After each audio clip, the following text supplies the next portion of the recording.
السلام عليكم ورحمة الله وبركاته. الحمد لله المتوحد بجلال ذاته وكمال صفاته، المقدس في نعوت الجبروت. نشهد أن لا إله إلا الله وحده لا شريك له، وأشهد أن سيدنا وسندنا وحبيبنا وطبيبنا ومولانا محمدا عبده ورسوله، الذي أرسله بالحق بشيرا ونذيرا وداعيا إلى الله بإذنه وسراجا وقمرا منيرا.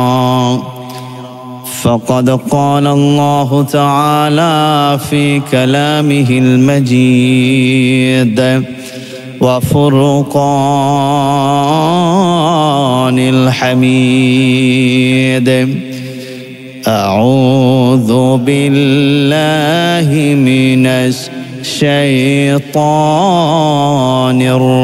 الرجيم.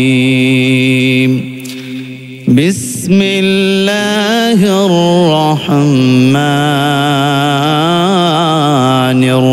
الرحيم. يا أيها الذين آمنوا ادخلوا في السلم كافة ولا تتبعوا خطوات الشيطان، إنه لكم عدو مبين. صدق الله العظيم. إن الله وملائكته يصلون على النبي يا أيها الذين آمنوا صلوا عليه وسلموا تسليما. اللهم صل على سيدنا وسندنا وحبيبنا وطبيبنا ومولانا محمد صلى الله عليه وعلى آله وأصحابه وبارك وسلم. الحمد لله. معزز محترم واجب الاحترام जुल मस्द वल इख्तिशाम, उपस्थित दिगर उलामा इकराम, फुदला आइज़ाम, मुरब्बियान इकराम, तलबा आइज़ाम, जाकिरीन, शाकिरीन, मुहिब्बीन, मुतअल्लिकीन, धर्मप्राण मुसलमान भाईरा, आलोचनार सूचना लग्ने আল্লাহ সুবহানাহু ওয়া তাআলার দরবারে শুকরগুজার হচ্ছি যে আল্লাহ সুবহানাহু ওয়া তাআলা এমন একটি আবহাওয়ার মধ্য দিয়ে আজকের এই প্রোগ্রামে আসার বসার সুবর্ণ সুযোগ করে দিয়েছেন। আমরা সেজন্য সকলেই অগণত চিত্তে জড় কণ্ঠে উচ্চ আওয়াজে দিল খুলে হৃদয়ের সবটুকু আবেগ আর অনুভূতিকে উচ্ছ্বাস করে দিয়ে হৃদয়ের বদ্ধ কপাট উন্মোচন করে দিয়ে পুরুষোচিত কণ্ঠে কণ্ঠর সঙ্গে কণ্ঠ মিল রেখে আসমান আর এই জমিনকে মুখরিত করে সকলে একযোগে সমস্যারে বলছি আলহামদুলিল্লাহ। লক্ষ কোটি দরুদ এবং সালাম পেশ করছি নবী করিম সাল্লাল্লাহু আলাইহি ওয়াসাল্লামের উপর, যিনি কুল কায়নাতের নবী আকা মাওলা তাজদার মদিনা সুলতান মদিনা আফতাবে নবুওয়া শাহিন শাহে রিসালা নূরে মুজাসসাম হুজুরে আকরাম নুরুন ওয়ালা নূর হাবিবিনা শাফিঈনা ইমামিনা কুদওয়াতিনা মুরশিদিনা মুহাম্মাদুর রাসূলুল্লাহ সাল্লাল্লাহু আলাইহি ওয়াসাল্লামের উপর। সম্মানিত হাজিরিন, আমরা আল্লাহ সুবহানাহু ওয়া তাআলা শুকরগুজার হলাম এবং নবী করিম সাল্লাল্লাহু আলাইহি সাল্লামের উপর দরুদ এবং সালাম পেশ করলাম। আজকে প্রোগ্রামের আলোচনার বিষয় হচ্ছে সন্তানের অধিকার। এই সন্তানের অধিকার নিয়ে আমি কিছু কথা বলবো বিমাশিয়াতিল্লাহ ওয়া বিফদলিল্লাহ ওয়া মা তাওফিক ইল্লা বিল্লাহ। সম্মানিত হাজিরিন, আল্লাহ সুবহানাহু ওয়া তাআলা প্রতিটা বিষয়কে সৃষ্টি করেছেন, প্রতিটা বস্তুকে সৃষ্টি করেছেন দুইটি দিক নিয়ে সৃষ্টি করেছেন। একটি হচ্ছে ভালো, একটি হচ্ছে মন্দ, একটি হচ্ছে হক আর একটি হচ্ছে বাতিল। একটি হচ্ছে আসমান, অপরটি হচ্ছে জমিন। একটি হচ্ছে রাত, অপরটি হচ্ছে দিন। সম্মানিত হাজিরিন, মা বাবার যেমন হক আছে ঠিক সেরকমভাবেই সন্তানদের কিছু হক আছে, অধিকার রয়েছে। আমার প্রিয় ভাইরা, আল্লাহ সুবহানাহু ওয়া তাআলা বলছেন, ইয়া আইয়ুহাল্লাযীনা আমানু দুখুলু ফিস-সিলমি কাফা ওয়া লা তাত্তাবিউ খুতুওয়াতিশ শাইতান ইন্নাহু লাকুম আদুউম মুবিন। আল্লাহ রাব্বুল আলামিন বান্দাদেরকে বলেছেন, হে আমার তোমরা যারা ঈমান আনয়ন করেছো, ইয়া আইয়ুহাল্লাযীনা আমানু দুখুলু ফিস-সিলমি কাফা, হে ঈমানদারগণ তোমরা ইসলামের মধ্যে পরিপূর্ণভাবে দাখিল হও, ঢুকে যাও। আল্লাহ পাক আমাদেরকে ইসলামের মধ্যে পরিপূর্ণভাবে ঢুকতে বলেছেন, দাখিল হতে বলেছেন। কিন্তু আমরা দেখি যে কিছু কিছু ব্যক্তি আছে, তারা ইসলামের একটি বিষয় তার ভালো লাগে, সে সেই বিষয়কে মেনে চলে, আর একটি বিষয় সেই ব্যক্তিরকে ভালো লাগে না, এই কারণে সে সেই বিষয়কে বাদ দিয়ে দিচ্ছে। আমার প্রিয় ভাইয়েরা, আমরা শুধু আলোচনা শুনেই থাকি যে মা বাবার অধিকার, কিন্তু আজকে আমি আপনাদের মাঝে আলোচনা করব সন্তানদের 16টি হক আছে। এই হক নিয়ে আজকে আমি কথা বলবো ইনশাআল্লাহ। আমার প্রিয় ভাইয়েরা, সন্তানের 1 নাম্বার হক হচ্ছে, অধিকার হচ্ছে, সন্তান পৃথিবীতে আসার পূর্বে সন্তানকে ভালো একটি মা উপহার দিতে হবে। সুবহানাল্লাহ। সন্তান পৃথিবীতে আসার পূর্বে সন্তানকে নেককার, পরহেজগার, দিনদার, আল্লাহওয়ালা, খোদাভীরু, মুত্তাকি, তাহাজ্জুদ গুজারি, নামাজি ওয়ালা, সাওয়ামওয়ালা এমন একটি মা সন্তানকে উপহার দিতে হবে, বলে ইনশাআল্লাহ। আমার প্রিয় ভাইয়েরা, সন্তানদের 16টি হক কোরআন সুন্নাহ থেকে আমি নিয়ে এসেছি। এর মধ্যে 1 নাম্বার হক হচ্ছে, সন্তান পৃথিবীতে আসার পূর্বে সন্তানকে নেককার মা উপহার দিতে হবে। বাবা হিসাবে সন্তানের প্রতি যে হক আছে, অধিকার আছে, এই হকটি হচ্ছে সন্তানকে নেককার একটি মা দিতে হবে। সন্তানকে মুত্তাকি একটা মা উপহার দিতে হবে, যে মা নামাজ পড়ে, যে মা সাওম পালন করে, যে মা তাহাজ্জুদ গুজারি, যে মা পর্দাওয়ালা, যে মা কোরআন তেলাওয়াত করতে পারে, যে মা কোরআন হাদিস বোঝে, এমন একটি মা সন্তানকে উপহার দিতে হবে। মা যদি নেককার হয়, মা যদি জ্ঞানী হয়, মা যদি পরহেজগার হয়, মা যদি দিনদার হয়, তাহলে সন্তানও মায়ের কাছ থেকে শিখতে পারবে। আমার ভাইয়েরা, একজন সন্তানের প্রথম শিক্ষক হচ্ছে তার মা, আর দ্বিতীয়তম শিক্ষক হচ্ছে তার বাবা।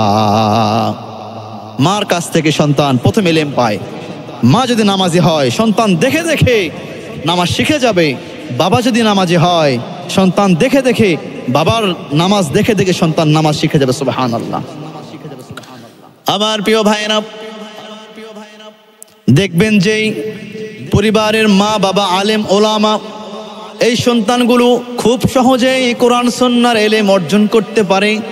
যেই পরিবারের মা বাবা শিক্ষা অর্জন করেছে বাংলা ইংরেজি, যে পরিবারের মা বাবা জেনারেল শিক্ষা অর্জন করেছে, দেখবেন সেই পরিবারের সন্তানগুলো ইংরেজি, গণিত, এরপরে ভূগোল, রাষ্ট্রবিজ্ঞান এগুলো সহজেই যে সে শিখতে পারে, কারণ প্রথম শিক্ষা তার মার থেকে সে পেয়েছে।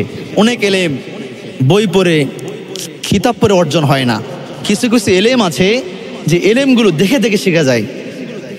মার দেখে মেয়ে নামাজি হবে, বাবার দেখে সন্তান, ছেলে সন্তান নামাজি হবে। সুবহানাল্লাহ। এই জন্য আপনার সন্তানকে নেককার, পরহেজগার, খোদাভীরু একটা মা ও আপনি আপনার সন্তানকে উপহার দিবেন, এটি আপনার সন্তানের 1 নাম্বার অধিকার। আমার প্রিয় ভাইয়েরা, সন্তানকে কিভাবে নেককার মা আপনি উপহার দিবেন।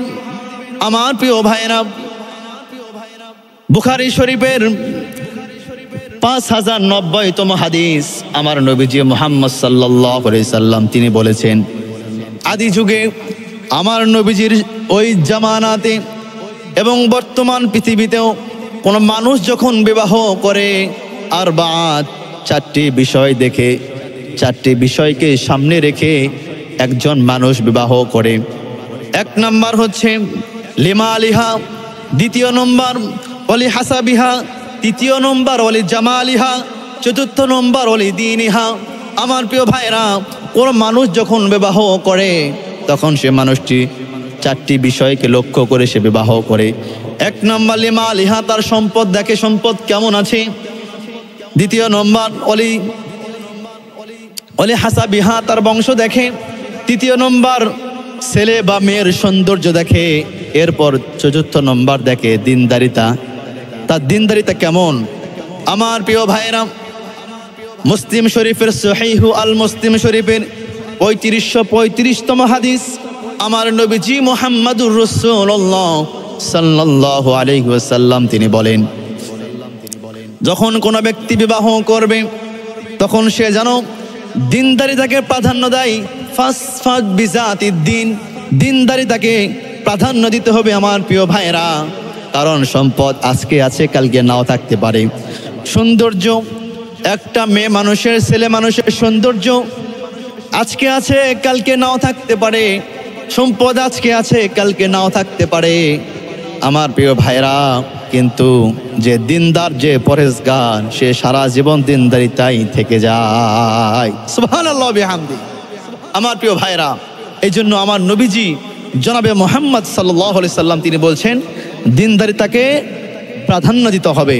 বিয়ের ক্ষেত্রে আপনারা দিনদার মেয়েকে দেখে বিবাহ করবেন, তাহলে আপনি একটা দিনদার একটা স্ত্রী পেয়ে গেলেন, আর আপনার সন্তান একটা দিনদার একটি মা পেয়ে গেল। সুবহানাল্লাহ বিহামদি। তাহলে আপনিও লাভবান হয়ে গেলেন, আপনার সন্তানও লাভবান হয়ে গেল। আমার প্রিয় ভাইরা, আমার নবীজি জনাবে মুহাম্মাদুর রাসূলুল্লাহ সাল্লাল্লাহু আলাইহি ওয়াসাল্লাম তিনি বলেছেন, পৃথিবীর মধ্যে সর্বশ্রেষ্ঠ ব্যক্তি হচ্ছে ওই ব্যক্তি যে ব্যক্তির স্ত্রীটা দিনদার হয়। সৌভাগ্যবান ব্যক্তি হচ্ছে ওই ব্যক্তি যে ব্যক্তি নেককার পরহেজগার স্ত্রী পায় তার কপালে। সুবহানাল্লাহ। যার স্ত্রী সুন্দর, যার স্ত্রী দিনদার পরহেজগার আল্লাহওয়ালা খোদাবিরু, এই জান্নাত পৃথিবীটাই সেই ব্যক্তির জান্নাতে পরিণত হয়ে যায়। সুবহানাল্লাহ।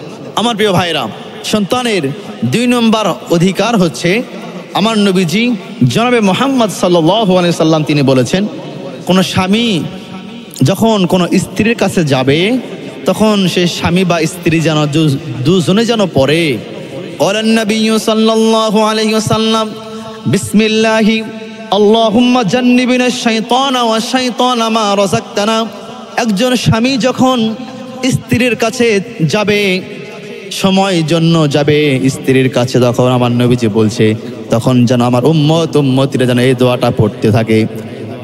এই দোয়াটা পড়লে কি ফায়দা?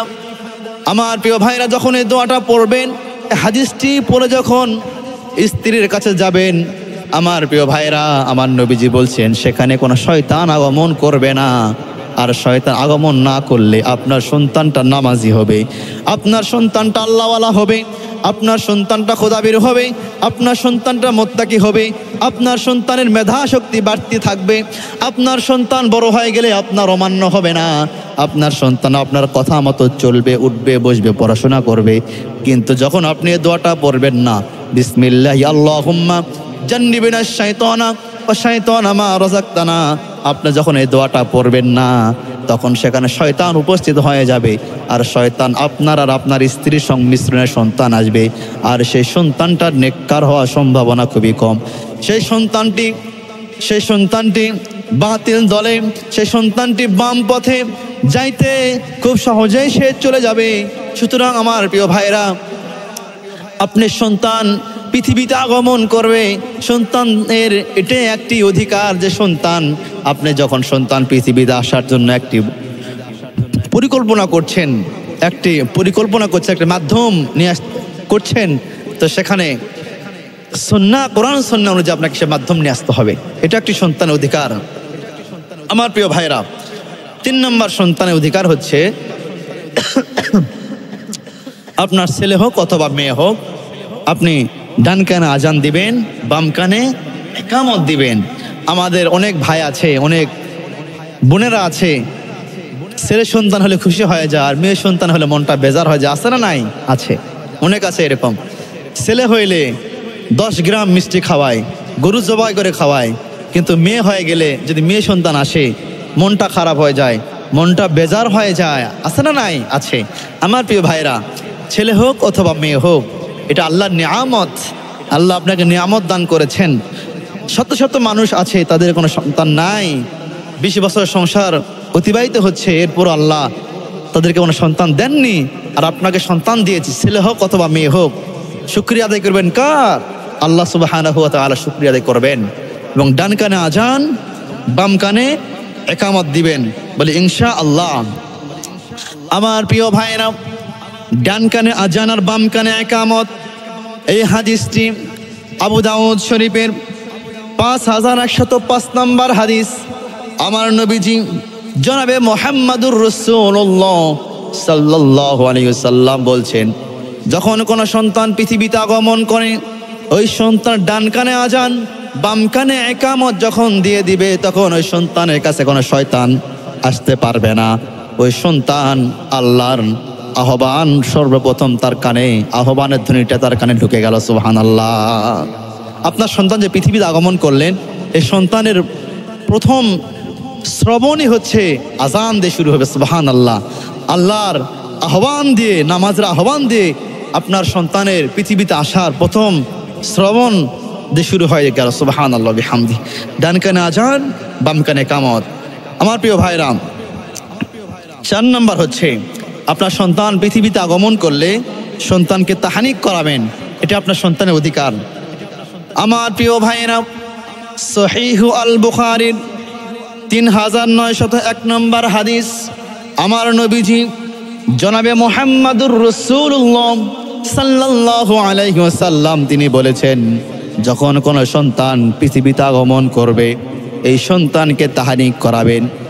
আমার প্রিয় ভাইরা, আমাদের উত্তরবঙ্গে তাহনিক এই আমলটা হয় না বললেই চলে, বিশেষ করে ঢাকা, বরিশালে এই আমলটা বেশি হয়ে থাকে।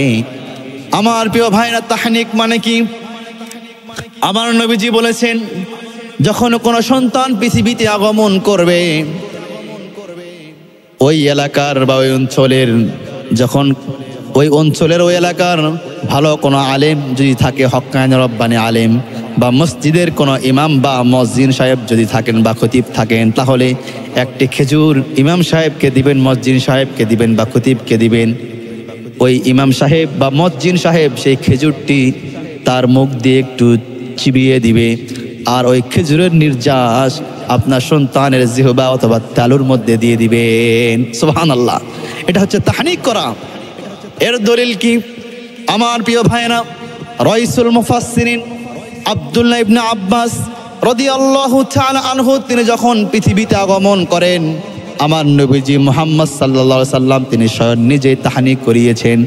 আর আব্দুল্লাহ ইবনে আব্বাস তিনি বলেছেন, আমি রাইসুল মুফাসসিরিন হওয়ার পিছনে একটি কারণ, এই কারণটি হচ্ছে আমার পৃথিবীতে আসার পরে আমার মুখের খাবার প্রথমই হয়েছে মুহাম্মদুর রাসূলুল্লাহ সাল্লাল্লাহু আলাইহি সাল্লাম মুখের যে আঠা ছিল, এই আঠা দ্বারা আমার মুখের মধ্যে প্রথম খাবার পেয়েছি আমি।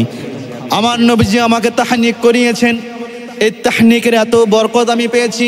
এই তাহনিকের কারণে আল্লাহ পাক আমার মেধা শক্তি খুলে দিয়েছে, আমার মর্যাদাকে বৃদ্ধি করে দিয়েছে, আমার মুখস্থ শক্তি বৃদ্ধি হয়ে গিয়েছে। আমার প্রিয় ভাইয়ের, আপনার সন্তান পৃথিবীতে আগমন করবে, আপনি তাহনিক করাবেন, তাহলে আপনার সন্তানের প্রথম খাবারটি আলেম ওলামাদের বরকতময় খাবার থেকে, ওই আটা থেকে, বরকতময় খাবার থেকে আপনার সন্তান পৃথিবীতে প্রথম খাবার গ্রহণ করলো। এর দ্বারা একটা সুন্নত আমল হয়ে গেল, আপনার সন্তানের অধিকার আদায় হলো, এবং আপনার সন্তানটা একটি বরকতময় একটি বিষয় নিয়ে পৃথিবীতে বড় হতে লাগবে। সুবহানাল্লাহ। আমার প্রিয় ভাইরা, এই সুন্নতটা আমরা আদায় করবো ইনশাআল্লাহ।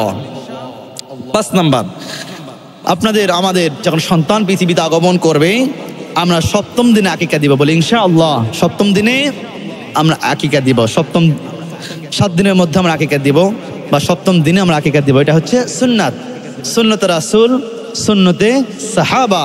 অনেকে আছে যে ঈদুল আজহার দিনে কুরবানির পশু যখন জবেহ করে এর সঙ্গে অনেকে আছে আকিকা দিচ্ছেন আপনারা। হ্যাঁ, এটা জায়েজ আছে, আলহামদুলিল্লাহ, দিতে পারবেন।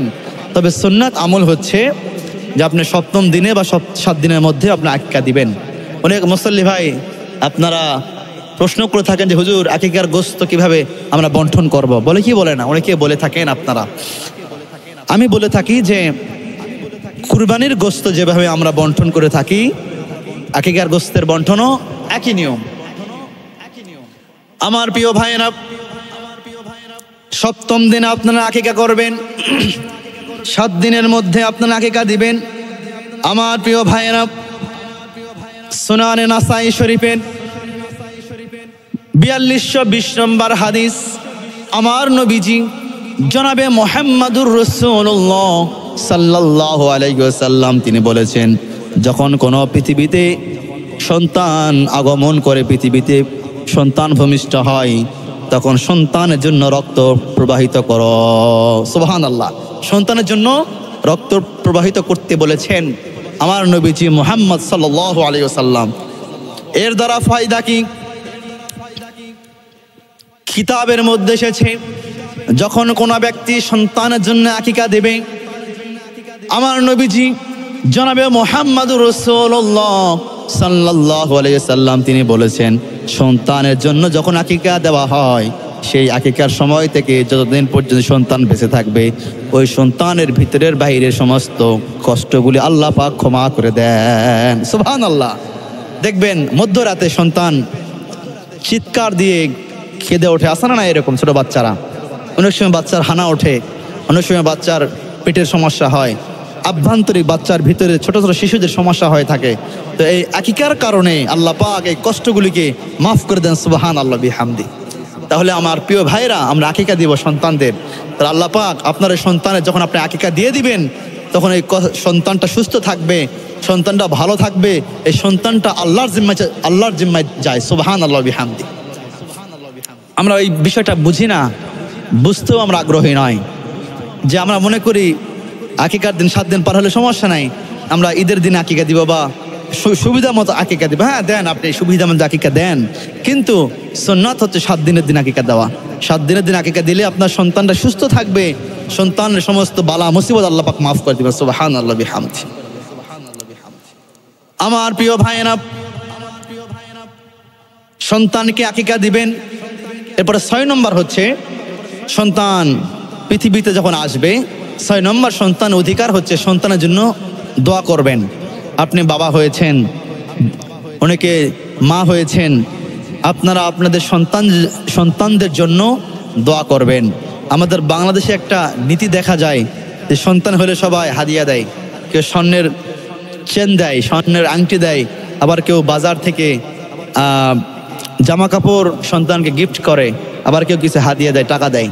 আমার প্রিয় ভাইয়েরা, যারা বাবা আছেন আপনারা এখানে, আপনার সন্তানকে যেই দেখার জন্য আসবে তাকে বলবেন যে ভাই বা আঙ্কেল, আমার সন্তানটার জন্য একটু দোয়া করবেন, আমার সন্তান যেন সুস্থ থাকে, আমার সন্তানের মাটা যেন সুস্থ থাকে। বলে ইনশাআল্লাহ। বলবেন তো এভাবে? বলবেন ইনশাআল্লাহ। এটা আমরা করি না, আমরা শুধু হাদিয়া নেই আর কিচ্ছু বলি না। কিন্তু আমাদের উচিত আমরা নিজে, যারা বাবা আছেন, আপনারা যারা মা আছে, আপনারা আপনাদের সন্তানদের জন্য দোয়া করুন, আল্লাহ আমার সন্তানকে সুস্থ রাখো, আল্লাহ আমার সন্তানের সমস্ত অসুখ বালা মুসিবত তুমি দূর করে দাও, আল্লাহ আমার স্ত্রীকেও সুস্থ রাখো। এরকম করে আপনারা দোয়া করবেন, আল্লাহ পাক আপনার এই দোয়াগুলোকে কবুল আর মঞ্জুর করে নেবেন। আমার প্রিয় ভাইয়েরা, কোরআন আল কারিমের সূরা সফফাতের 100 আয়াতে আল্লাহ সুবহানাহু ওয়া তাআলা বলছেন, রব্বি হাবলি মিনাস সালিহিন, রব্বি হাবলি মিনাস সালিহিন।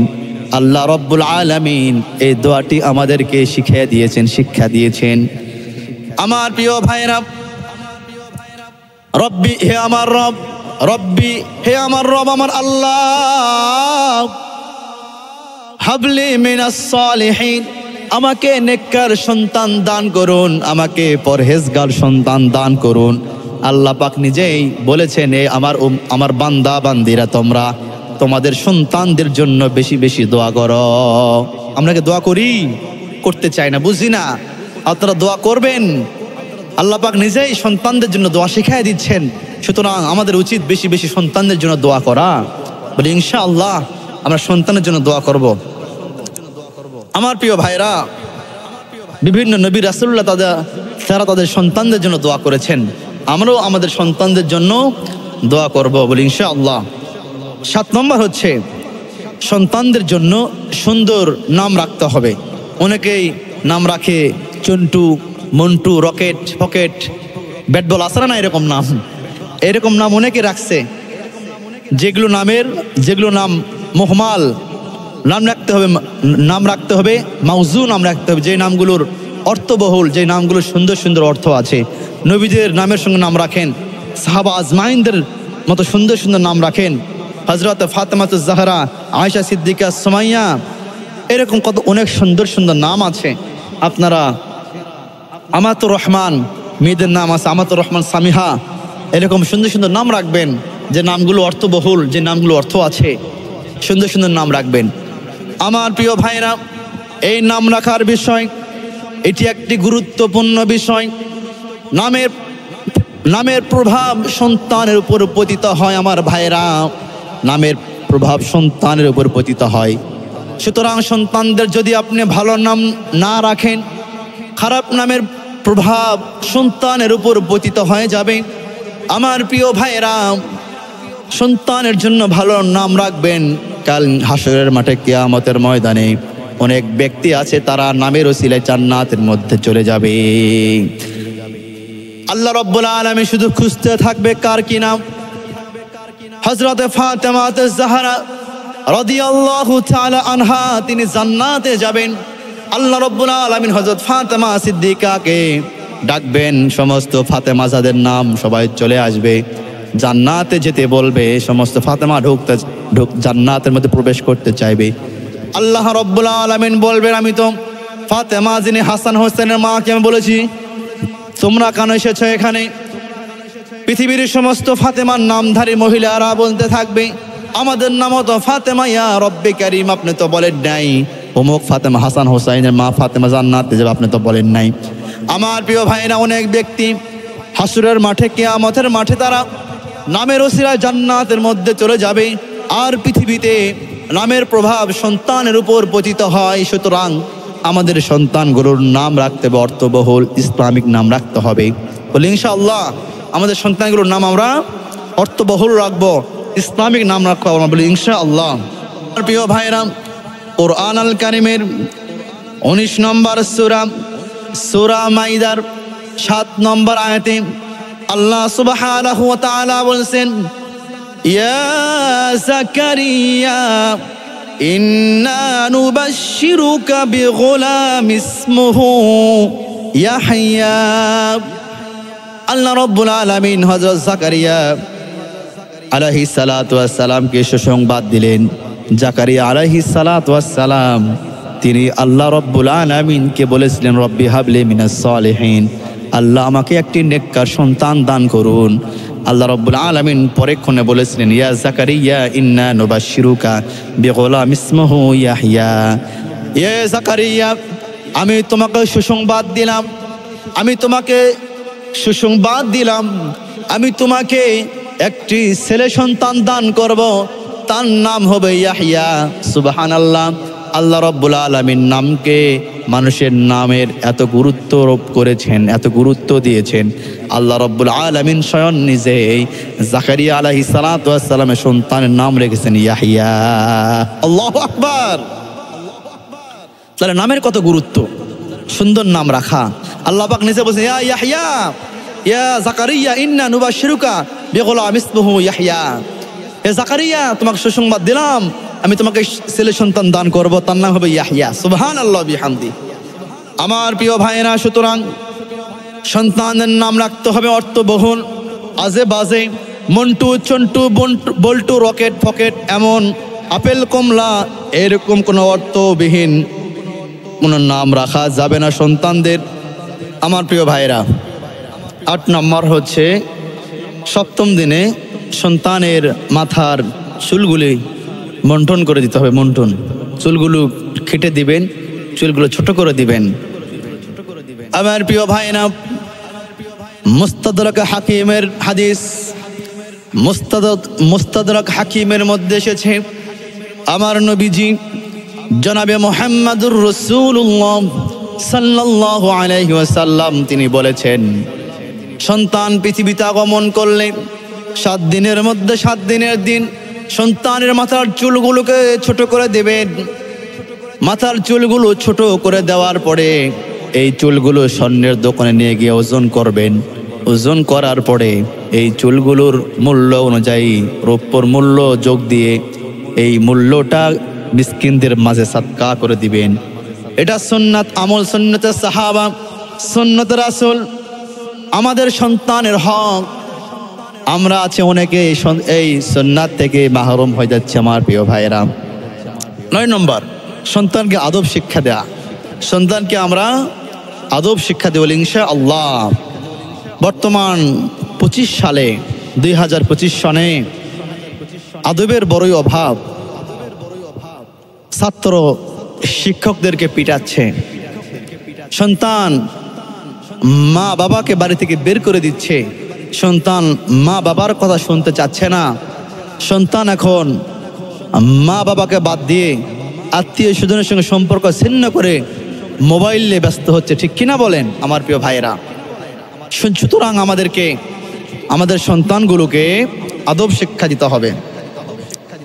আমার প্রিয় ভাইয়েরা, সন্তান কিভাবে কথা বলবে, সন্তান তার মায়ের সঙ্গে কিভাবে কথা বলবে, সন্তান তার বাবার সঙ্গে কিভাবে কথা বলবে, সন্তান তার আত্মীয় স্বজনের সঙ্গে কিভাবে কথা বলবে, সন্তান তার বন্ধু বান্ধবের সঙ্গে কিভাবে কথা বলবে, সন্তান তার এলাকাবাসীর সঙ্গে কেমন ভাবে কথা বলবে, এই শিক্ষাটা পিতা মাতাকে দিতে হবে। আমার প্রিয় ভাইয়েরা, সন্তান তার শিক্ষকের সামনে কিভাবে কথা বলবে, শিক্ষকের সামনে কিভাবে বসবে। আমার প্রিয় ভাইয়েরা, সন্তান বয়োজ্যেষ্ঠ মুরব্বীদের সঙ্গে কিভাবে কথা বলবে, এই বিষয়গুলো সন্তানকে শেখাতে হবে। যারা মা আছেন, বাবা যারা আছেন আমার সামনে, এই বিষয়গুলোকে সন্তানকে শেখাতে হবে। আমার প্রিয় ভাইয়েরা, সন্তানকে যে প্রথম আদবটা শিক্ষা দিবেন, প্রথম 1 নম্বর আদব হচ্ছে সন্তানকে আপনি বাবা, আপনি আপনার সন্তানকে বলবেন, সন্তান আল্লাহর সঙ্গে কাউকে শরীক করো না, আল্লাহর সঙ্গে কাউকে শরীক করা যাবে না। আপনি বাবা হয়েছেন, আপনি বাবা হয়ে আপনার সন্তানকে বলবেন, আমার প্রিয় সন্তান তোমাকে নামাজ পড়তে হবে, নামাজ কায়েম করতে হবে। আমার প্রিয় সন্তান তোমাকে নামাজ কায়েম করতে হবে। আপনি বাবা হয়েছেন, আপনি মা হয়েছেন, আপনি আপনার সন্তানকে বলবেন, আমার প্রিয় সন্তান সত্য কথা বলতে হবে, কখনো মিথ্যা কথা বলবা না। আপনি বাবা হয়েছেন, আপনি আপনার সন্তানকে বলবেন, বাবা শোনো, মা শোনো, তুমি কখনো ধৈর্য হারা হবে না। প্রতিটা কাজে, প্রতিটা ক্ষেত্রে তুমি ধৈর্য ধারণ করবা, সবুর করবা। কারণ আল্লাহ রব্বুল আলামিন বলছেন, ইন্নাল্লাহা মা'আস সাবিরিন। আল্লাহ রব্বুল আলামিন সবুরকারীদেরকে অবশ্যই ভালোবাসেন, পছন্দ করেন। আমার প্রিয় ভাইরা, যে যে কাজে ধৈর্য ধারণ করবে, সবুর করবে, এই সবুরের ফল অত্যন্ত মিষ্টি হয়। সুতরাং সবুর করতে হবে প্রতিটা ক্ষেত্রে। আপনি বাবা হয়েছেন, আপনি আপনার সন্তানকে নামাজ শেখাবেন। যারা মা আছে, মায়েরা তাদের মেয়েদেরকে নামাজ শেখাবে। আর যারা বাবা আছে, বাবারা উঠা বসা করে সন্তানকে নামাজ শিখায় দিবে। আমার প্রিয় ভাই, এগুলি তো আদব। যার যত সুন্দর নামাজ, তার আল্লাহর কাছে, আল্লাহ রব্বুল আলামিনের কাছে তত সুন্দর আদব। সুবহানাল্লাহ। আমার প্রিয় ভাইরা, আপনার সন্তানগুলোকে নামাজ শেখান, আপনার সন্তানগুলোকে নামাজে অভ্যস্ত করান, রোজা রাখার জন্য অভ্যস্ত করান, এগুলোই তো আদব। আমার প্রিয় ভাইরা, এই শিক্ষাগুলো আমাদেরকে দিতে হবে সন্তানদেরকে। আমরা এগুলো বুঝি না, এগুলো কথা বলি না আমরা। 10 নম্বর, আমার প্রিয় ভাইরা, 10 নম্বর হচ্ছে সন্তানকে তারবিয়াত শিক্ষা দেওয়া। সন্তানকে আমরা কি শিক্ষা দিব? তারবিয়াত আমরা সন্তানকে শিক্ষা দেব ইনশাআল্লাহ। আমার প্রিয় ভাইরা, তারবিয়াতের শ্রেষ্ঠতম স্তর হচ্ছে নামাজ। সন্তানকে নামাজ শেখাবেন উঠা বসা করে, কিভাবে রুকু দিতে হবে, কিভাবে সেজদা দিতে হবে, কিভাবে বৈঠক করতে হবে, কিভাবে নামাজের মধ্যে তেলাওয়াত করতে হবে। আপনি বাবা হয়েছেন, মা যারা আছে সন্তানগুলোকে শেখাবেন। বাবা যদি না পারেন শিখাইতে, আপনাদের মসজিদের খতিব আছে, আপনাদের মসজিদের ইমাম সাহেব আছে, আপনাদের মসজিদের মুয়াজ্জিন সাহেব আছে, আপনার গ্রামের ওলামা ইকরামরা আছে, তাদের কাছে ভর্তি করায় দেন। প্রতিদিন 1 ঘন্টা 2 ঘন্টা করে সময় দিবে। সে কোরআনও শিখতে পারবে, হাদিসও শিখতে পারবে, নামাজ কালাম ইসলামের খুঁটিনাটি সব বিষয় শিখতে পারবে। আমার ভাইয়েরা, আমরা ইংরেজি শেখার জন্য মাসে মাসে 1000, 2000, 5000 খরচ করি। বাংলা শেখার জন্য আমরা 5000, 10,000 খরচ করি। ম্যাথ শেখার জন্য আমরা শত শত লক্ষ লক্ষ টাকা খরচ করতেছি। কিন্তু কোরআন শেখার জন্য মাসে মাসে 200 টাকা 100 টাকা দিতেও মন ছোট হয়ে যায়। আছে না এরকম? আছে। এই মনটাকে বড় করতে হবে আমার প্রিয় ভাইয়েরা। কোরআন শিক্ষা কি নফল কি মুস্তাহাসান? এই কোরআন শিক্ষা ফরজ। কোরআন আপনাদের সন্তানকে শেখাবেন, কোরআন শেখাবেন। আমার প্রিয় ভাইয়েরা, যদি কোনো ব্যক্তি কোরআন শিখে, কোরআন পড়ে, তার লাভ হচ্ছে 16টি লাভ। প্রিয় ভাইয়েরা, এই 16টি বিষয় আমি অন্যদিন আপনাদের মাঝে আলোচনা করবো ইনশাআল্লাহ। তো আপনারা আপনাদের সন্তানদেরকে কোরআন শেখাবেন বলে ইনশাআল্লাহ। আমার প্রিয় ভাইয়েরা, আবু দাউদ শরীফের 496তম হাদিস, আমার নবীজি মুহাম্মাদুর রাসূলুল্লাহ সাল্লাল্লাহু আলাইহি ওয়াসাল্লাম তিনি বলেছেন, সন্তানের বয়স যখন 7 বছর বয়সে যখন উপনীত হবে, সন্তানকে নামাজের জন্য বারবার বলতে থাকো। সন্তানের বয়স যখন 10 বছর হবে, সন্তান যদি নামাজ না আদায় করে, সন্তানকে মৃদু আঘাত করো। এরপরও যে সন্তান নামাজ আদায় না করে, তাহলে সন্তানের খাবার বন্ধ করে দাও। এরপরে যে সন্তান নামাজ আদায় না করে, সন্তানকে মারধর করো। কিন্তু আমরা বুঝি না এগুলো, আমরা কিছু বলি না। নামাজ না পড়লেও কিছু বলি না, কারণ বাবা মা নামাজ পড়তেছে না, এদের সন্তানকেও কিছু বলতেছে না। আমার প্রিয় ভাইরাম, সন্তানকে তারবিয়ত শিক্ষা দিতে হবে। এর মধ্যে 7 বছর বয়সে উপনীত হয়ে গেলে সন্তানকে নামাজের কথা বলতে হবে, ছেলে হোক বা মেয়ে হোক। 10 বছর হয়ে গেলে নামাজ ফরজ। নামাজ না পড়লে মারতে হবে, মারধর, মৃদু আঘাত করতে হবে, খাবার বন্ধ করে দিতে হবে সন্তানদের। আমার প্রিয় ভাইরা, যারা বাবা আছেন,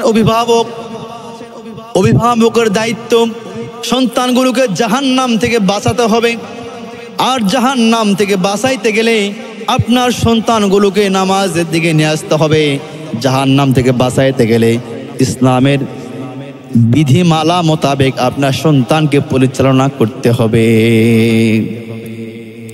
আমার প্রিয় ভাইরা, যদি আমরা আমাদের সন্তানগুলোকে শিক্ষা না দিতে পারি, তাহলে সন্তানের হক আমরা নষ্ট করলাম। আল্লাহর আদালতে আমাদেরকে হিসাব দিতে হবে আমার ভাইরা। আল্লাহর আদালতে আমাদেরকে দাঁড়াইতে হবে। সুতরাং সন্তানের হকগুলো আমরা আদায় করবো ইনশাআল্লাহ।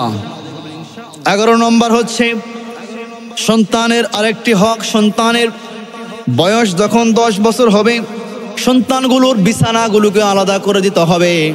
সন্তান ছেলে হোক বা মেয়ে হোক, সন্তানের বয়স যখন 10 বছর বয়সে উপনীত হয়ে যাবে, সন্তানের বিছানাগুলো আলাদা করে দিবেন। আমার প্রিয় ভাইরা, সুনানে আবু দাউদ শরীফের 4018 নম্বর হাদিস, আমার নবীজি জনাবে মুহাম্মাদুর রাসূলুল্লাহ সাল্লাল্লাহু আলাইহি ওয়াসাল্লাম তিনি বলেছেন, কোন পুরুষ মানুষ, কোন ছেলে মানুষ অন্য কোন ছেলের সঙ্গে, অর্থাৎ 2টা ছেলে এক কাঁথার নিচে শুইতে পারবে না। ইসলাম নিষেধ করে দিয়েছেন। 2টা ছেলে যারা বালেগ হয়েছে, বালেগ 2 জন ছেলে পুরুষ মানুষ এক কাঁথার নিচে শয়ন করতে পারবে না আমার ভাইয়েরা। কারণ আমার নবীজি বলছেন, আল হায়াউ শুবাতুম মিনাল ঈমান। ঈমান হচ্ছে শরম, লজ্জা হচ্ছে ঈমান। ঈমানের অর্ধেক হচ্ছে শরম, আমার প্রিয় ভাইরা, সুতরাং এক কাঁথার নিচে যখন আপনি ঘুমাবেন, শয়ন করবেন, আপনি ঘুমে গেলে আপনার হাত কোথায় যাবে আমি জানি না। আমি ঘুমে গেলে আমার পা কোথায় যাবে জানি না, হাত কোথায় যাবে জানি না। সুতরাং আমার নবীজি বলছেন, আল হায়াউ শুবাতুম মিনাল ঈমান। ঈমান হচ্ছে যার শরম নাই, লজ্জা নাই, তার ঈমান নাই। সুতরাং এক কাঁথার নিচে দুইজন ছেলে বালেগ, দুইজন ছেলে যদি শয়ন করে তাহলে শরম লজ্জা ধীরে ধীরে চলে যাবে। আমার নবীজি নিষেধ করে দিয়েছেন। আমার প্রিয় ভাইরা, এরপরে বলা হয়েছে বালেগা দুইজন মেয়ে মানুষ এক কাঁথার নিচে শয়ন করতে পারবে না। যারে বালেগা হয়েছে, মেয়েরা, মহিলারা, এই দুইটা মহিলা অনেক সময় দেখা যায় দুই বোন এক কাঁথার নিচে শয়ন করে বালেগা, এই এক কাঁথার নিচে দুই বোন শয়ন করতে পারবে না। এটা অপছন্দনীয় কাজ, আমার নবীজি নিষেধ করে দিয়েছেন। আমার প্রিয় ভাইরা, আমার নবীজি জনাবে মুহাম্মদুর রাসূলুল্লাহ সাল্লাল্লাহু আলাইহি ওয়াসাল্লাম বলেছে, একজন মেয়ে মানুষ অন্য মেয়ে মানুষের সতর দেখতে পারবে না। একজন মেয়ে মানুষ অন্য মেয়ের সতর দেখতে পারবে না। একজন ছেলে মানুষ অন্য ছেলের সতর দেখতে পারবে না। হারাম। সতর দেখানো হারাম, দেখাও হারাম। আমার প্রিয় ভাইরা, এই বিষয়গুলো আমরা আমল করবো ইনশাআল্লাহ। 12 নম্বর হচ্ছে সন্তানকে সুশিক্ষায় শিক্ষিত করা। সন্তানদের একটি অন্যতম হক হচ্ছে সন্তানগুলোকে সুশিক্ষায় শিক্ষিত করতে হবে আমাদেরকে। আমরা এখন বর্তমান 2025 সালে আমরা বুঝতেছি সুশিক্ষা মানে বিসিএস ক্যাডার হওয়া, সুশিক্ষা মানে MA পাশ করা, BA পাশ করা, অনার্স মাস্টার্স শেষ করা, ডক্টর, ইঞ্জিনিয়ার হওয়া, এগুলোকে আমরা সুশিক্ষায় শিক্ষিত বলতেছি। কিন্তু আল কোরআন আল কারীম কি বলে? আমার প্রিয় ভাইরা, সন্তানগুলোকে সুশিক্ষায় শিক্ষিত করার প্রথম ধাপ হচ্ছে সন্তানগুলোকে তাওহীদ শিক্ষা দেন, সন্তানগুলোকে একত্ববাদের শিক্ষা দেন।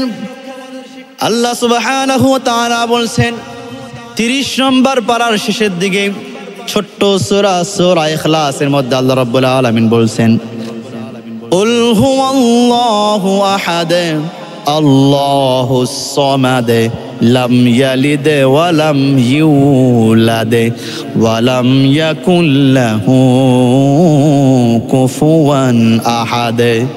আমার প্রিয় ভাইরা, কুল হুয়াল্লাহু আহাদ, হে নবী বলুন আমি আল্লাহ এক, আমি আল্লাহ রাব্বুল আলামিন এক। আমি আল্লাহকে কেউ সৃষ্টি করেন নাই, আমি আল্লাহ কারো থেকে জন্ম নেই নাই, আমি আল্লাহ কাউকে জন্ম দেই নাই।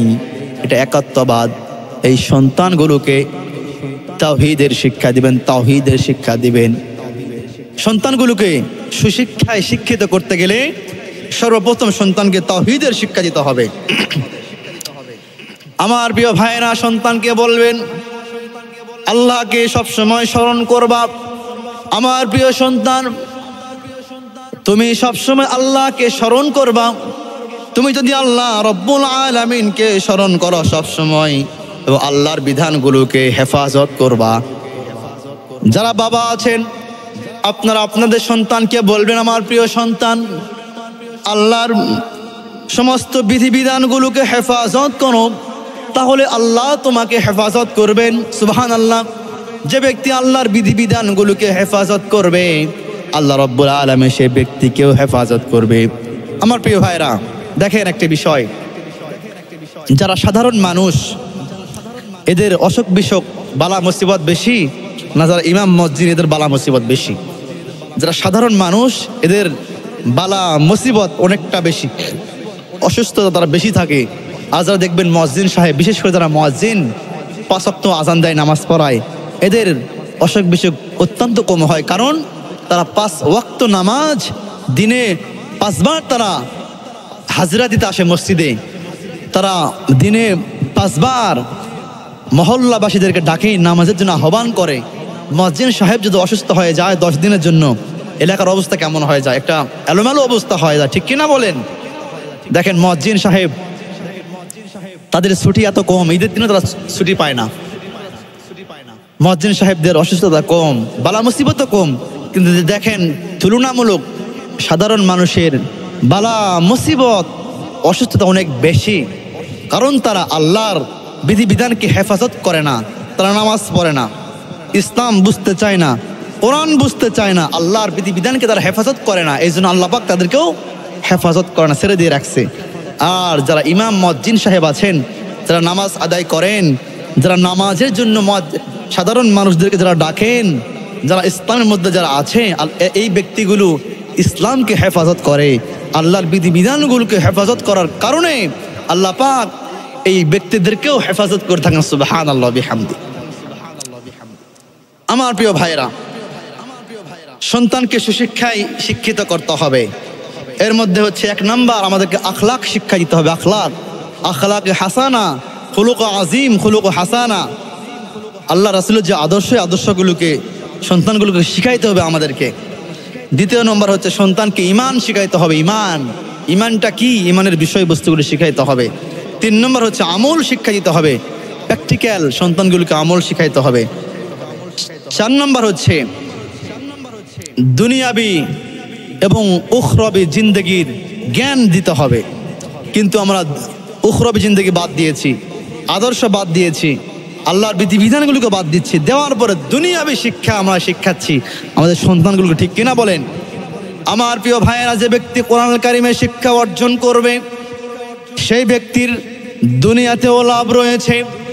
যে কোরআন শিখবে তার আখেরাতেও লাভ আছে। যে কোরআন বাদ দিবে শুধু তার দুনিয়া হবে, আখেরাত হবে না।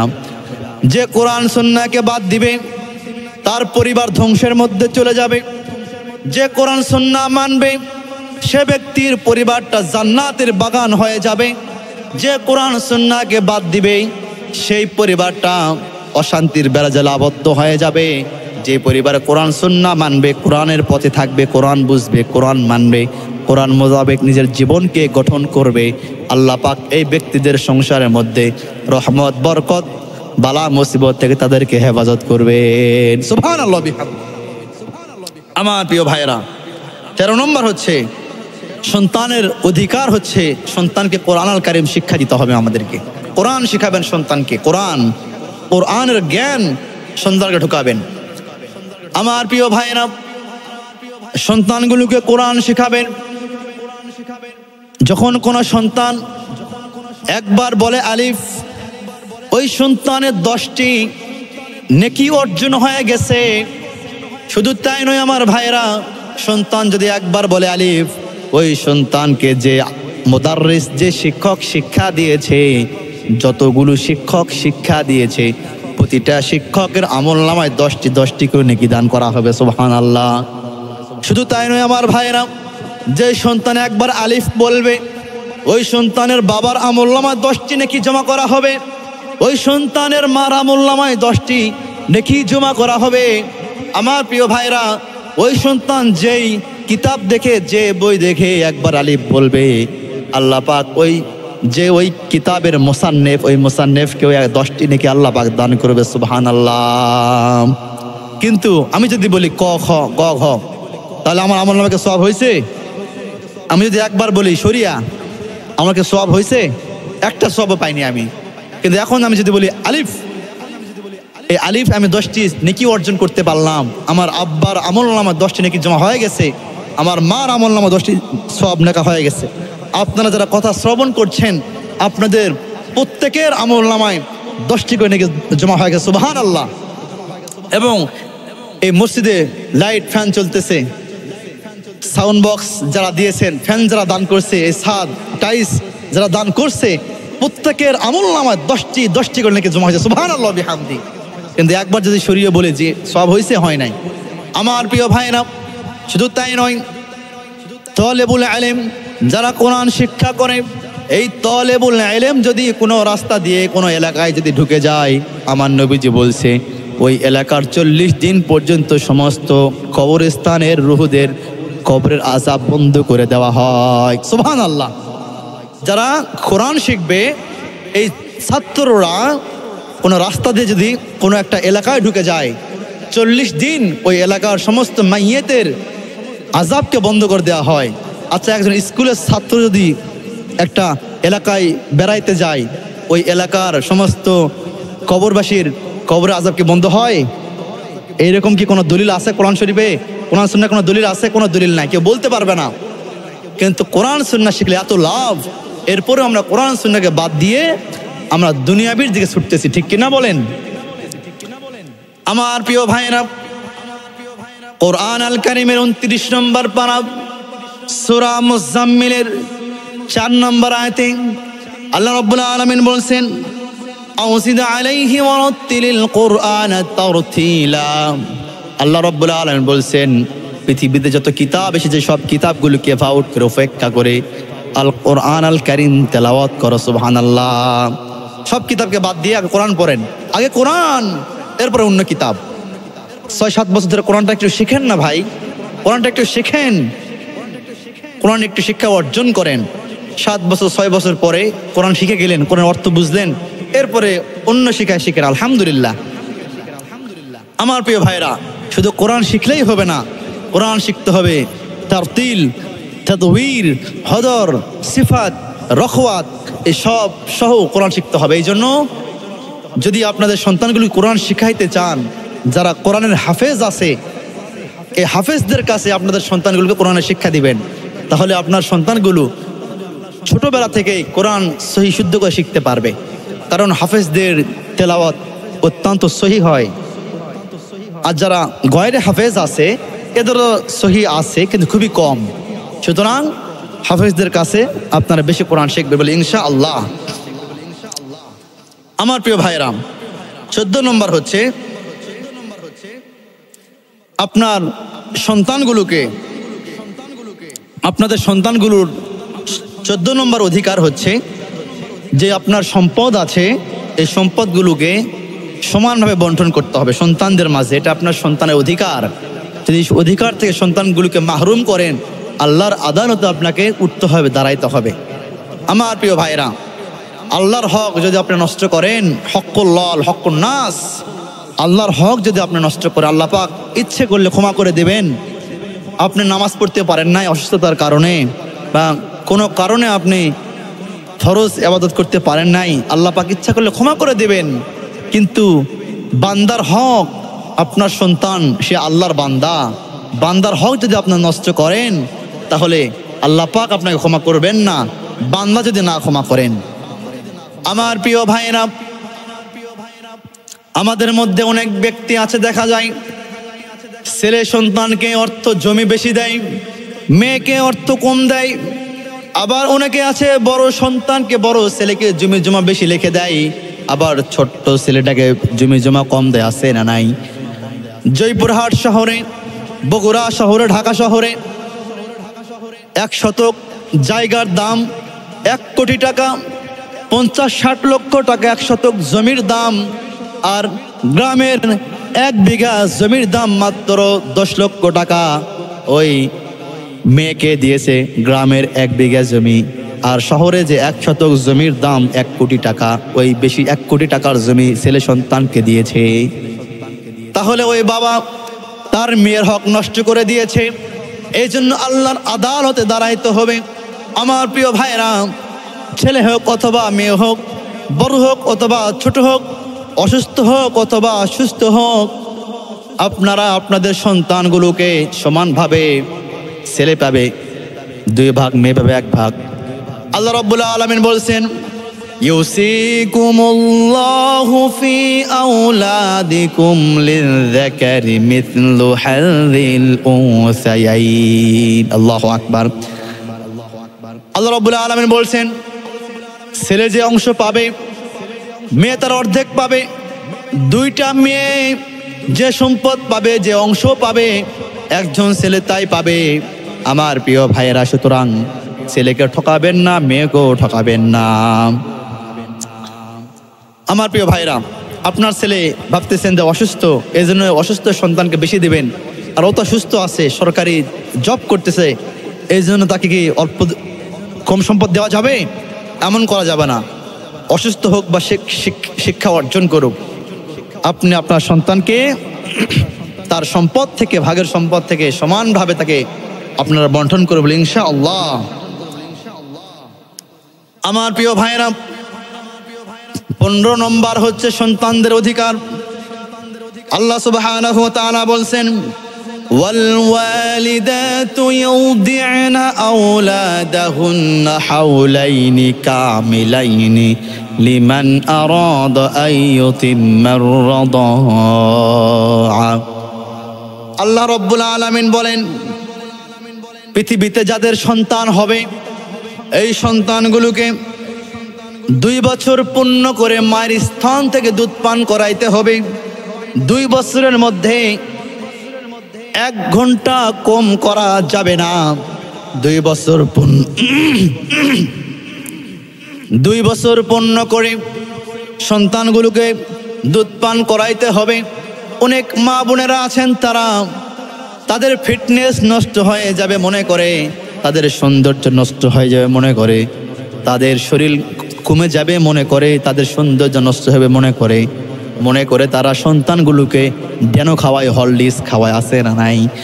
মায়ের দুধ না খাওয়াইয়া এমন কিছু কিছু মা আছে তারা মায়ের স্তনে দুধ সন্তানকে না দিয়ে সন্তানগুলোকে ডেনো খাওয়ায়, হরলিক্স খাওয়ায়, সুজি খাওয়াচ্ছে, আছে না নাই? আমার প্রিয় ভাইরা, গাভীর দুধ খাওয়াচ্ছে, কিন্তু মায়ের দুধ কে দিয়েছেন? আল্লাহ দিয়েছেন। সুস্থতা রাখার মালিক আল্লাহ, মায়ের দুধ দান করেছেন আল্লাহ। এই দুধের হক হচ্ছে সন্তানদের। আল্লাহ রাব্বুল আলামিন বলছেন, ওয়াল ওয়ালিদাতু ইরদি'না আওলাদাহুন। আল্লাহ রাব্বুল আলামিন বলছে 2 বছর পূর্ণ করে সন্তানকে স্তনে দুধ পান করাবে, একদিন কম করা যাবে না। আমার ভাইরা, সন্তানকে 2 বছর পূর্ণ করে দুধ পান করাইতে হবে। ডেনো এগুলো খাওয়াবেন, পরে খাওয়াবেন, বাড়তি খাবার খাওয়াবেন, কিন্তু মায়ের দুধ সন্তানকে নিয়মিত খাওয়াইতে হবে। আমার প্রিয় ভাইরা, কারণ হলো বিজ্ঞান বলে শিশুর স্বাস্থ্য ও বেড়ে ওঠার জন্য দুধ পান অপরিহার্য। সন্তানের স্বাস্থ্য এবং বেড়ে ওঠার জন্য মায়ের দুধের বিকল্প কোনো কিছুই হতে পারে না। মায়ের দুধের বিকল্প কোনো কিছুই হতে পারে না। কোনো সন্তান যদি মায়ের দুধ না পায়, না যদি খায়, না যদি দেওয়া হয়, ওই সন্তানটার মেধা শক্তি কমে যায়, ওই সন্তানটির হাড় দুর্বল হয়ে যায়, ওই সন্তানটির শরীরের শক্তি কম থাকে, ওই সন্তানটির শরীরের বল কম থাকে, ওই সন্তানটির অসুখ বিসুখ লেগেই থাকে। আমার প্রিয় ভাইরা, সুতরাং একটি সন্তান বেড়ে ওঠার জন্য, সুস্বাস্থ্য মোতাবেক বেড়ে ওঠার জন্য সন্তানদের মায়ের দুধ অপরিহার্য। মায়ের দুধের মতো কোনো কিছুই হতে পারে না। আমার প্রিয় ভাইরা, আমার নবীজি মুহাম্মাদুর রাসূলুল্লাহ সাল্লাল্লাহু আলাইহি ওয়াসাল্লাম তিনি বলেছেন, মায়ের দুধ মায়ের জন্য সওয়াবের কাজ হলো, মায়ের কোনো মা যখন সন্তানকে 2 বছর ধরে লাগাতারে দুধ পান করাবে, আমার নবীজি জনাবে মুহাম্মাদুর রাসূলুল্লাহ সাল্লাল্লাহু আলাইহি ওয়াসাল্লাম তিনি বলেছেন, একাধারে কোনো ব্যক্তি যদি একাধারে নফল নামাজ 2 বছর পড়তেই থাকে, সুবহানাল্লাহ, কোনো বিরতি নাই, বিরতি ছাড়াই একজন ব্যক্তি একাধারে লাগাতার বিরতি ছাড়াই 2 বছর যাবৎ নফল নামাজ আদায় করতেছে। 2 বছরে কোটি কোটি লক্ষ লক্ষ রাকাত নফল নামাজ আদায় করা যাবে। তাহলে এতগুলো নফল নামাজের সওয়াব আল্লাহ রাব্বুল আলামিন ওই মায়ের আমল নামায় দান করে। সুবহানাল্লাহ। শুধু মাকে দেন না, যে বাবা কষ্ট করে পরিশ্রম করে, হাট পরিশ্রম করে অর্থ জোগাড়ে দেয় মায়ের দুধ বেশি উৎপন্ন, দুধ বেশি হওয়ার জন্য, যে বাবাগুলো রিক্সা চালায়া, ভ্যান চালায়া কত কষ্ট করে পরিশ্রম করে খাবার জোগাড় দেয়, আল্লাহ রাব্বুল আলামিন ওই বাবার আমল নামা ওই পরিমাণ নাকি আল্লাহ রাব্বুল আলামিন দান করবে। সুবহানাল্লাহ বিহামদি। আমার প্রিয় ভাইরা, সন্তানগুলোকে দুধ পান করাবেন, সন্তানদের অধিকার হক। সময় হলে সময় মতো সন্তানগুলোকে বিয়ে দিয়ে দিবে। আমার ভাইরা, যারা বাবা যারা আছেন, আপনারা আপনাদের সন্তানগুলো ছেলে হোক বা মেয়ে হোক, সন্তানের বয়স হয়ে গেলেই বিয়ে দিয়ে দিবেন। অনেক সময় দেখা যায় ছেলের বয়স হয়েছে 40, 35, ছেলের বয়স 35, ছেলের বয়স, আর মেয়ের বয়স হচ্ছে 28, এরপরও ছেলেকে বিয়ে দেয় না, মেয়েকেও বিয়ে দেয় না। আসে না এরকম?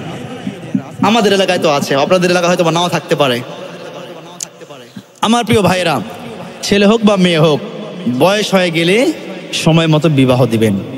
আমার প্রিয় ভাইয়েরা, আমার নবীজি জনাবে মুহাম্মাদুর রাসূলুল্লাহ সাল্লাল্লাহু আলাইহি ওয়াসাল্লাম তিনি বলছেন, যখন কোনো যুবকের ছেলে সন্তানের বিবাহর বয়স হয়ে গেল কিন্তু বাবা মা তাকে বিবাহ দিল না, পিতা মাতা ওই সন্তানকে বিবাহ দিল না, যদি বিবাহ না দেয়, বিবাহ দিল না কিন্তু সন্তান বিবাহ হলো না, সন্তান যদি কোনো গুনাহের কাজ করে, সন্তান যদি কোনো জেনার কাজে জড়িত হয়ে যায়, সেখান থেকে জেনার কাজ করার পরে, খারাপ মন্দ কাজ করার পরে যে গুনাহ অর্জিত হয়ে গেল, ওই সম পরিমাণ গুনাহ মায়ের আমলনামায় বাবার আমলনামায় যোগ করা হয়ে যায়। নাউজুবিল্লাহ। কোনো মা বাবা যদি মেয়ের বিবাহর বয়স হয়ে গেছে, মেয়েকে যদি বিবাহ না দেয়, মেয়ে যদি পরকীয়ায় জড়ে যায়, মেয়ে যদি প্রেমের মধ্যে জড়ে যায়, মেয়ে যদি মন্দ কাজে জেনার কাজে জড়িয়ে পড়ে, যে গুনাহ হয়ে যাবে, যে পাপ অর্জিত হয়ে যায়, ওই সম পরিমাণ পাপ গুনাহ ওই বাবা মার আমলনামায় যোগ করা হয়ে যায়। আমার ভাইরা, সুতরাং মেয়ের বয়স হয়েছে, বিবাহ দিয়ে দেন। আপনাদের সন্তানের বয়স হয়ে গেছে, সন্তানকে বিয়ে দিয়ে দেন।